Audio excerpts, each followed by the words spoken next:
Are you ready for a story? Today's story is a parable. Jesus told many parables to explain to the people what the kingdom of heaven is like. A parable is like a little story inside of a much bigger story. It's hard to understand the big story, so we tell the little story over and over and over again until finally we begin to understand it and it makes sense to us. This is our parable box. See, it's gold, which reminds us that parables are precious, and it's inside a box with a lid, sort of like a present. There is a present inside, the gift of understanding what the kingdom of heaven is like. It looks sort of old, doesn't it? Well, parables are old. They're older than you, they're older than me, they're older than your parents and your grandparents. In fact, they're hundreds of years old, even thousands of years old. Jesus told these stories when he was alive a long time ago. Well, let's see what's inside our parable box today. What do you think this is? Oh, it opens. Okay. I know what the parable is that we're going to tell today. Here we laid out our brown material. It's a field. Our parable takes place in a field.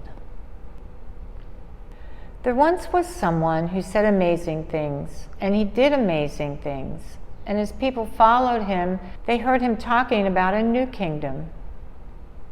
This was the kingdom of heaven, but it was not like any kingdom they'd ever seen before. It was not like any kingdom they'd ever heard of before, and it certainly wasn't like the kingdom they were living in. And so they asked him, what is the kingdom of heaven really like? He said, the kingdom of heaven is like when a sower goes out and sows seeds. Now, the sower in this story is someone who plants seeds, like a farmer or a gardener, not like a sower of materials. That's a different kind of sower. But this sower goes out and he sows seeds. But some of these seeds fell on the path where the dirt was hard and they could not go down into the soil. So then the birds came and ate up all of the seeds. Now the birds were happy because they like seeds. But the sower wasn't happy because none of his seeds could grow plants.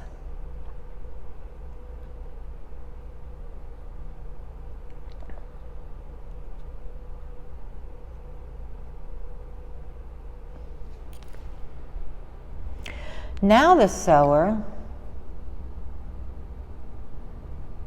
moves on to plant seed in the rocky soil. He throws the seeds into the rocks with very little soil, and the seeds tried to push their way down in between the rocks to find good soil to grow, but they couldn't find enough good soil to grow deep in. So when the sun came out, the little seeds dried up and they died because they couldn't find any nourishment to help them grow. So then the sower planted some more seeds. And these seeds he planted in the thorns and thistles.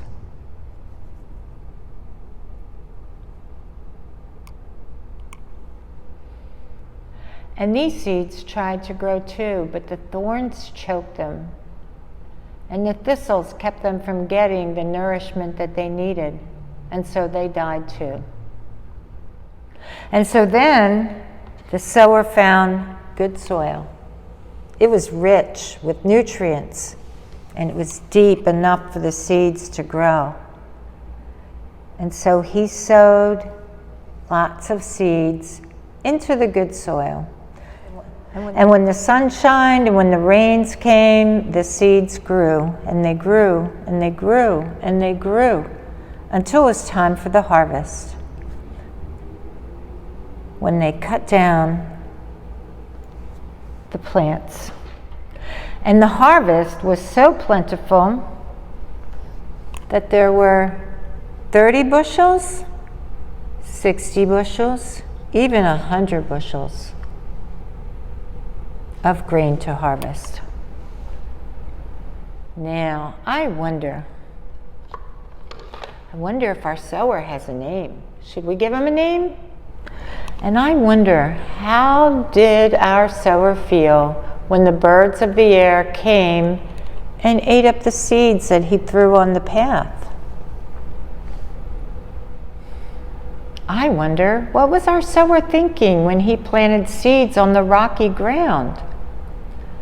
And what was he thinking when he planted seeds in the thistles and thorns?